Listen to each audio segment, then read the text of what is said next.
কিন্তু দেখা যায় যে যারা একটু ক্যাপাসিটি খুব প্রথম থেকে বড় করেছে তারা দেখা যায় 13-14% আপনার মার্কেট শেয়ার নিয়েছে। যেমন শাহ সিমেন্টের কথা, শাহ সিমেন্ট কিন্তু প্রথম থেকে কিন্তু খুব বড় করে করেছে, বড় করে করাতে তারা কিন্তু প্রথম থেকেই কিন্তু একটা মার্কেট শেয়ার কিন্তু তাদের দখলে নিয়ে নিয়েছে। তারা কিন্তু মার্কেট শেয়ারের দিক থেকে কিন্তু শাহ সিমেন্ট লিডার। তো সেই দিক থেকে আমরা চিন্তা ভাবনা করে দেখলাম যে আমরা একটু যদি আমাদের মোটামুটি যদি সবকিছু ঠিকঠাক থাকে এবং যদি অর্থের সংস্থান থাকে তাহলে আমরা এটাকে একসাথে বাড়াবো। পরবর্তী 2 থেকে 3 বছর যাবৎ পৃথিবীর এই প্রান্ত থেকে ও প্রান্ত পর্যন্ত আমরা শুধু চষে বেরিয়েছি যে টেকনোলজি, সবচেয়ে ভালো টেকনোলজি, সবচেয়ে আপগ্রেডেড টেকনোলজি কোথায় পাওয়া যাচ্ছে, যেটা নাকি আগামী 5-10 বছরের মধ্যে আবার পুরোনো টেকনোলজি হয়ে যাবে না, এই টেকনোলজিটা হয়তো বেশি দিন রান করবে। এটা করতে গিয়ে দেখা যাচ্ছে যে আমরা যে টেকনোলজির কথা চিন্তা করছিলাম প্রথম থেকে, সেটা হচ্ছে কিভাবে আমাদের দেশে যেহেতু বিদ্যুৎ উৎপাদন কম এবং বিদ্যুতের চাহিদা অত্যন্ত বেশি উৎপাদনের তুলনায়, এবং গ্যাসের অপ্রতুলতা রয়েছে, সেখানে গ্যাস একটা সময় বন্ধ হয়ে যেতে পারে। এই চিন্তা ভাবনা করে আমরা ওই দুইটার দিকে খুব বেশি মনোনিবেশ করলাম যে আমাদের দেশে যেহেতু গ্যাস এবং বিদ্যুতের অভাব, সেখানে আমরা এই দুইটা কিভাবে কম কনজাম্পশন করে আমরা কিভাবে আমাদের এই প্রোডাক্টটাকে নিয়ে আসতে পারি। তো সেই ক্ষেত্রে আমরা সেইভাবে কিন্তু এই প্রোডাক্টটা আমরা নিয়ে আসার জন্য আমরা দেখলাম যে দুইটা কোম্পানি, বড় কোম্পানি, একটা হচ্ছে সিমেন্স ভাই, আরেকটা হচ্ছে আপনার সিমেন্স ভাই, আরেকটা হচ্ছে এই দাঁড়িয়ে। তো দাঁড়িয়ে যেটা দিকে আসে সেটা ওরা এই লং স্টিল, ফ্ল্যাট স্টিলের প্রজেক্টে সাপ্লাই করে। আর আমাদের যে মানে প্রাইম মেটাল যেটা সিমেন্স ভাই, এটা সিমেন্সের একটা অঙ্গ সংগঠন, এরাও সেগুলো করে থাকে। তো সেই পর্যায়ে এসে আমরা যখন দুইটার সাথে তুলনা করলাম এবং দুইটা সবচেয়ে নতুন প্রযুক্তি বের করেছে, তার মধ্যে আমাদের সিমেন্স ভাই ওরা দিয়েছে এটা মেক্সিকোতে, সেখানে চলছে। আর যেটা ডানিয়েলি নতুন প্রযুক্তি যেটা দিয়েছে সেটা আরিজোনা, আমেরিকা। আমরা দুইটা প্রযুক্তি আমরা গত অক্টোবর মাসে গিয়ে দেখে আসলাম। সেটা দেখার পরবর্তীতে আমরা সব দিক থেকে চিন্তা ভাবনা করে প্রাইস হতে শুরু করে এবং ডেলিভারি সার্ভিস কোয়ালিটি সবকিছু ঠিকঠাক করে তার পরবর্তীতে আমরা প্রাইম মেটালের সাথে অর্থাৎ সিমেন্স ভাইয়ের সাথে আমরা একসাথে চুক্তিবদ্ধভাবে থাকলাম, কথা বলতে থাকলাম। এবং এই পর্যায়ে এসে সিমেন্স ভাই এবং মিৎসুবিশি জাপান, ওনারা দুইজন একসাথে করে, দুইটা কোম্পানি একসাথে করে প্রাইম মেটালস টেকনোলজিস অস্ট্রিয়া নাম দিয়েছে। প্রাইম মেটালস টেকনোলজিস, এটা এখন এই প্রাইম মেটাল টেকনোলজিস আপনার সারা ওয়ার্ল্ডের মধ্যে অত্যন্ত বিখ্যাত একটা প্রতিষ্ঠান, যারা নাকি লং স্টিল এবং ফ্ল্যাট স্টিলের উপর কাজ করে। তো সেটার উপর বেসিস করে আমরা তাদের সাথে কথা বলেছি এবং আমাদের যত প্রকার রিকোয়ারমেন্টস আছে সেই রিকোয়ারমেন্টস গুলো আমরা সেখানে তার সাথে ডিল করতে পারি মতো করে আমরা সেটা ঠিক করেছি এবং তাদের সাথে একটা পর্যায়ে ফাইনাল হয়ে গেছে প্রাইস অনেকটা। তো এখন আগামী 19 তারিখে তাদের সাথে একটা এগ্রিমেন্ট সাইনিং সেরিমনি হবে। এগ্রিমেন্ট সাইনিং সেরিমনি হওয়ার পরবর্তীতে আমরা ওটা কার্যক্রমগুলো শুরু করে দেবো। তাদের সাথে আমরা হচ্ছে অ্যাডভান্স, ওদের কাছ থেকে ব্যাংক গ্যারান্টি না, আমরা হচ্ছে অ্যাডভান্স সেখানে দিব। তার পরবর্তীতে আমরা মেশিনারি তৈরির কাজকর্ম শুরু হবে। তো এখন কথা হচ্ছে যে আমাদের দেশে স্টিলের কনজাম্পশন কতটুকু, আর এত বড় একটা স্টিল ফ্যাক্টরি করলে পরে সেটা কতটুকু টিকবে বা কতটুকু সেটা জায়গা করে নিতে পারবে, এমন একটা কোশ্চেন এসে যায়। তো সেই ক্ষেত্রে আমরা দেখছি যে এখন বর্তমানে বিএসএনএল এবং এটিএস তাদের ক্যাপাসিটি এখন বেশি এবং তাদের ক্যাপাসিটি প্রায় আমি যে ক্যাপাসিটি বাড়াচ্ছি সেই একই প্রায় সমান। তো আমার ক্যাপাসিটি যখন 2 বছর পরে এই পর্যায়ে যাবে তখন আমরা সমান হবো, না তো অনেক নিচে থেকে যাবো। তো সুতরাং আমরা যেটা দেখি আমাদের ব্যবসার অভিজ্ঞতা থেকে যেটা দেখতে পাচ্ছি, সেটা যখন আমরা সিমেন্ট কোম্পানি শুরু করি তখন দেখেছি যে ছোট ছোট সিমেন্ট কোম্পানি অনেক ছিল। পরবর্তীতে আপনার বিভিন্ন জায়গায় নর্থ বেঙ্গল, সাউথ বেঙ্গল, চিটাগাং বেশ কিছু সিমেন্ট ফ্যাক্টরি পরবর্তীতে প্রতিযোগিতা টিকতে না পেরে বন্ধ হয়ে গেছে, আপনারা সকলে জানেন। তো যাদের ক্যাপাসিটি অত্যন্ত বড় তারাই একমাত্র টিকে থাকতে পারছে, যারা ক্যাপাসিটি বাড়িয়েছে, যারা রিস্ক নিতে পেরেছে তারাই কিন্তু এখন টিকে আছে। হাতে গোনা 10-12টা কোম্পানি ব্র্যান্ডে কিন্তু মার্কেটের মধ্যে দেখা যায় সিমেন্ট কোম্পানি। তো সেই দিক থেকে চিন্তা করে আমরা দেখলাম যে যেহেতু আমরা 2012 সালে পাবলিক লিস্টেড হয়েছি ও জনগণকে আমাদের সাথে সম্পৃক্ত করেছি এবং তারা আমাদের শেয়ার হোল্ডার এবং সহকর্মী আমাদের মধ্যে মালিক তারা। তো সুতরাং এই কোম্পানিকে সামনের দিকে নিয়ে যেতে হবে। সামনের দিকে নিতে না পারলে, বিশেষ করে ক্যাপাসিটি বাড়াতে না পারলে প্রফিট বাড়ানো যাবে না, প্রফিট না বাড়াতে পারলে পরে আমাদের শেয়ার হোল্ডার বৃন্দ যে আশা ভরসা দিয়ে আমাদের শেয়ারটা কিনেছেন এবং তারা কোম্পানির শেয়ার হোল্ডিং করছেন, সেই আশাটা হয়তো পূরণ হবে। আমাদেরকে ক্রমাগত প্রোডাকশন ক্যাপাসিটি বাড়াতে হবে দেশের চাহিদার কথা চিন্তা করে। আর দ্বিতীয়ত আমাদের মডার্ন টেকনোলজি নিয়ে আসতে হবে, কিভাবে প্রোডাকশন কষ্ট কমানো যায় এবং কোয়ালিটি কিভাবে উন্নত করা যায় সেটার জন্য।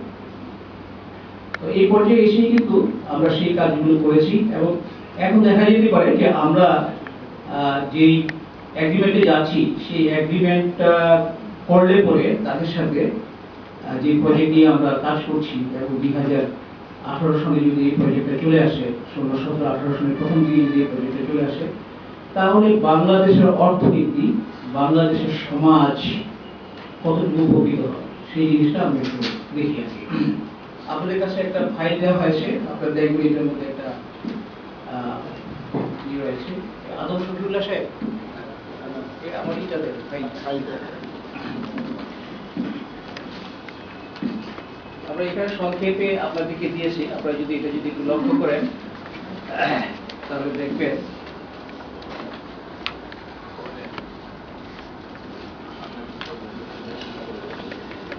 আমাদের ক্যাপাসিটি হবে, বিলেট মেকিং ক্যাপাসিটি হবে 8,40,000 মেট্রিক টন। এখন বর্তমানে যা আছে তার চেয়ে বাড়বে, অর্থাৎ এই 8,40,000টা আরো বেশি হবে, অর্থাৎ 1,68,000 টনের সাথে এটা যোগ হবে, তখন 10,08,000 টন হবে। আমরা এখানে দেখছি যে ensuring of high quality products, the state of the art technology with the highest level of automation, precision and engineering would ensure world-class products. Integrate means incorporating melting, casting and retooling facilities in one go that would be fast in Bangladesh as well as in the Asian regions. বাংলাদেশে এই technology একসাথে, অর্থাৎ আমরা melting করব, এটাকে refine করব, তারপরে এটাকে কাস্টিং করে বিলেট করব, বিলেট থেকে সরাসরি আমাদের এটা রড হয়ে বের হবে। এই টেকনোলজিটা একমাত্র মেক্সিকোতে চলছে আর আরিজোনা আমেরিকাতে চলছে, আমাদের বাংলাদেশে তো আসেই নাই, বরং এই রিজিয়নের মধ্যে আসে এবং সাথে ইউরোপে এখনো পর্যন্ত আসে। ইউরোপে না আসার কারণটা হচ্ছে যে ইউরোপে কিন্তু এখন আপনার এই স্টিল ডিমান্ডের চাহিদা কিন্তু দিন দিন কমে যাচ্ছে, কারণ তাদের ইতিমধ্যে তাদের অনেক ডেভেলপ হয়ে গেছে এবং তাদের পপুলেশন গ্রোথটা অত্যন্ত নেগেটিভ আপনারা জানেন। এবং পপুলেশন গ্রোথ হলে কিন্তু আপনার তাদের থাকার জন্য আপনার বাসস্থানের প্রয়োজন, অফিসের প্রয়োজন হয়, কিন্তু সেটা হচ্ছে না, প্রয়োজন হচ্ছে না, যার কারণে সেখানে যার কারণে ইউরোপে আসেনি এই টেকনোলজিটা এখনো পর্যন্ত, মানে কোনো ফ্যাক্টরি প্রতিষ্ঠিত হয়। তো এইটা একদিকে আপনার যখন এই স্ক্রাব গুলো দেওয়া হবে, melting scrub, heavy melting scrub যখন নাকি দেওয়া হবে, এটা দেওয়ার পর থেকে এটা অটোমেটিকলি সেখানে যাবে, ফার্নেসে যাবে, ফার্নেসে যাওয়ার পরবর্তীতে এটা 40 মিনিটে এটাকে মেল্ট করা হবে, অর্থাৎ লোহাগুলোকে 40 মিনিটে পুরো পানি করা হবে, তরল লোহা করা হবে। এই তরল লোহাটাকে আবার সেখানে আবার কিছু রিফাইন করা হবে, সেখান থেকে নিয়ে আবার ল্যাডেল রিফাইনিং ফার্নেস আছে, সেখান থেকে নিয়ে ল্যাডেলে করে নিয়ে সেটা আরেকটা পাত্রতে করে নিয়ে সেখানে আবার এটাকে রিফাইন করা হবে। রিফাইন করবে যে ইমপিউরিটিগুলো আছে সেগুলো সব বের করে দেওয়া হবে। এবং এই প্রযুক্তিটা ব্যবহার হচ্ছে আর্ক ফার্নেস, অর্থাৎ আমাদের দেশে যতগুলো ইন্ডাস্ট্রি আছে স্টিল মেকিং এর জন্য, যারা নাকি বিলেট তৈরি করে, ইনগট তৈরি করে, সবারই কিন্তু ইন্ডাকশন ফার্নেস। আর একমাত্র আবুল খায়ের এইবার প্রতিষ্ঠা করলো আর্ক ফার্নেস। এখন আর্ক ফার্নেস আর ইন্ডাকশন ফার্নেসের মধ্যে আপনার কোয়ালিটির দিক থেকে তফাৎ থাকে, অর্থাৎ কোয়ালিটি আর্ক ফার্নেসে ভালো হয়, অর্থাৎ পিউরিটিটা ভালো পাওয়া যায় আর্ক ফার্নেস থেকে যে বিলেটটা হয় সেটা। আবুল খায়ের স্ত্রী যেটা করছে সেটা একমাত্র আর্ক ফার্নেস, বাংলাদেশে আর যতগুলো আছে সব ইন্ডাকশন ফার্নেস, ইভেন বিএসআরএম যেটা করছে সেটাও ইন্ডাকশন ফার্নেস। এবং আমরা আর্ক ফার্নেস টেকনোলজিটা নিয়ে আসি, কিন্তু আর্ক ফার্নেসের মধ্যে সবচেয়ে আপগ্রেডেড টেকনোলজি, সবচেয়ে আলট্রা মডার্ন টেকনোলজি যেটা, সেটা নিয়ে আসি, যেটাকে কোয়ান্টাম আর্ক ফার্নেস বলা হয়, কোয়ান্টাম মেথডে করা হচ্ছে। তো যার কারণে আমি নিচের দিকে আসবো যে কি কি সুবিধাগুলো পাওয়া যায়। তো সেখানে এই যে ওয়ান গো প্রসেসে আপনার 40 মিনিটে মেল্টিং হবে, মেল্টিং হওয়ার পরে এটা মেল্টিং হওয়ার পরবর্তীতে এটা যে বিলেট হবে, বিলেট হওয়ার পরবর্তীতে রড হয়ে বের হবে, তাতে করে ম্যাক্সিমাম সেখান থেকে সম্ভবত আপনার 20 থেকে 25 মিনিট লাগবে আপনার রড হয়ে বের হবে, অর্থাৎ প্রোডাকশন প্রসেসটা এরকম। অর্থাৎ 1 ঘন্টা থেকে বা 1 ঘন্টা 10-20 মিনিটের মধ্যে আপনি স্ক্রাবটা একটা লোহা হয়ে বের হবে, সেখানে হয়ে বের হবে, ফিনিশ প্রোডাক্ট হয়ে বের হবে। আর যেখানে আমরা বলছি যে এই ইসের মধ্যে রিজিয়নের মধ্যে, এই রিজিয়নের মধ্যে ইন্ডিয়া হতে শুরু করে চায়না বা কোথাও এই প্রোডাক্টটা, এই প্রযুক্তিটা এখন আসে। Products would be reinforced parts and structural sections whose quality would confirm various national and international standards specifications covering chemical, physical, mechanical and metallurgical properties. অর্থাৎ আমরা যেই প্রজেক্টটা নিয়ে আসছি, এটা শুধুমাত্র রেইনফোর্স বার্স, যেটা নাকি আমরা রড বলি, কনস্ট্রাকশন রড বলি, এইটাই শুধু হবে না, এটাও হবে এটার সাথে সাথে আপনার channel, angle, I beam, H beam সবগুলো হবে, যেগুলো কি এখন বর্তমানে প্রিফেব্রিকেটেড যে বিল্ডিং গুলো আছে, যেমন আপনার বিলকম বা এই ধরনের কিছু বিল্ডিং আছে যার নাকি ওইখান থেকে বাইরে থেকে আপনার প্লেট ইম্পোর্ট করে নিয়ে আসে, সেই প্লেটগুলো আবার কেটে এটা সাইজ করে ওয়েল্ডিং করে তার পরবর্তীতে আপনি প্রিফেব্রিকেটেড বিল্ডিং এর জন্য তৈরি করে। কিন্তু আমরা সেটাকে ইনবিল্ট, সেটাকে যার যতটুকু রিকোয়ারমেন্ট আছে, যা যেমন সাইজ আছে ওই সাইজ অনুযায়ী আমরা ইনবিল্ট সেটাকে তৈরি করবো, অর্থাৎ বাইরে থেকে এটাকে ইম্পোর্ট করতে হবে না। এবং আপনি যেগুলো বড় বড় বিল্ডিং হচ্ছে, স্টিল স্ট্রাকচার যে বিল্ডিং গুলো হচ্ছে, বড় বড় এইচবি আইবিএম গুলো লাগতেছে, সেগুলো আমরা এখানে তৈরি করব। যেটা আপনারা দেখে থাকবেন বড় বড় বিল্ডিং গুলো হচ্ছে, যে বিল্ডিং গুলো আপনার কমপ্লিটলি যদি করে যে সময়টা লাগে, সেই সময় থেকে আপনার অন্তত 1/3 সময়ের মধ্যে আপনার স্টিল স্ট্রাকচার বিল্ডিং গুলো দাঁড়িয়ে যায় অত্যন্ত কম সময়ে। এবং স্টিল স্ট্রাকচার বিল্ডিং গুলো অত্যন্ত শক্তিশালী হয়। এবং এখন কথা হয়ে থাকে যে ভূকম্প সহনীয়, ভূকম্প সহনীয় আসলে যতটুকু সম্ভব করা হয়, কিন্তু কংক্রিট বিল্ডিং এর থেকে স্টিল স্ট্রাকচার বিল্ডিং বেশি সহনীয় হয়।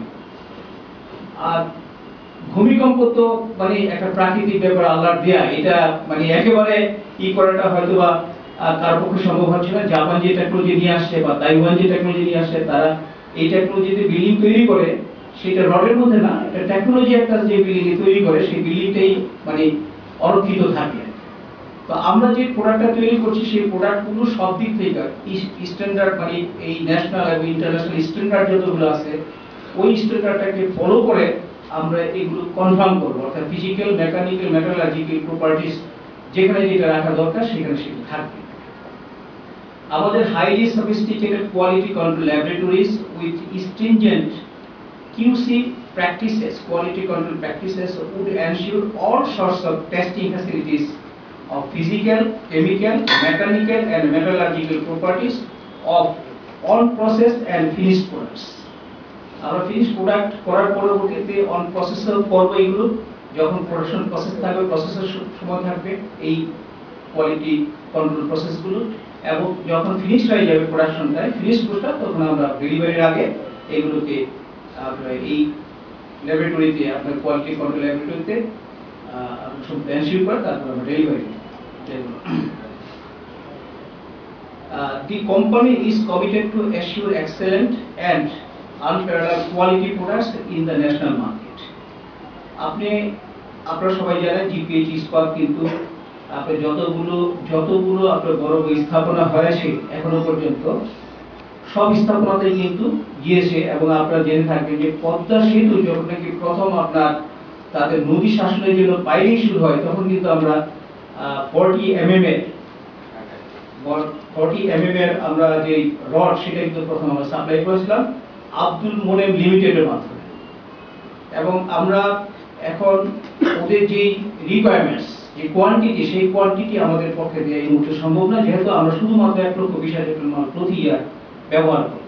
তো কোয়ালিটির ব্যাপারে আমরা এখনো পর্যন্ত অত্যন্ত সচেতন, কিন্তু আমাদের এই প্রোডাক্টটা যখন চলে আসবে, তখন আমরা আমাদের মেগা স্ট্রাকচার যতগুলো আছে বাংলাদেশে, সবগুলো মেগা স্ট্রাকচারে তাদের রিকোয়ারমেন্টস গুলো, তাদের যতটুকু চাহিদা থাকবে, সবগুলো আমরা ফুলফিল করতে পারবো।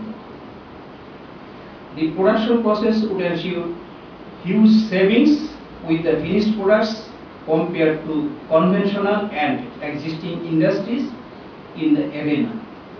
অর্থাৎ আমাদের এই টেকনোলজিটা কি কি সুবিধাগুলো নিয়ে আসবে সেই জিনিসগুলো আপনাদেরকে আমি বলছি। যেমন একটা বললাম কোয়ালিটির ব্যাপারটা, একটা কম্পিটিটিভ প্রাইস থাকবে, অর্থাৎ আমার যে প্রোডাক্টের মানে কোয়ালিটি এনশিওর করার পরবর্তীতে যে এই প্রোডাক্টের আপনার প্রোডাকশন কস্ট যে বেড়ে যাবে তা না, এটা টেকনোলজির কারণে প্রোডাকশন কস্টও কমবে।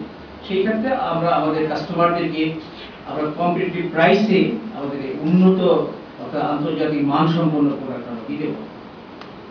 যেমন কম্পিটিটিভ প্রাইসের কথা বলছো, would ensure lower price compared to that of competitors due to lowest operational costs such as savings in power consumption।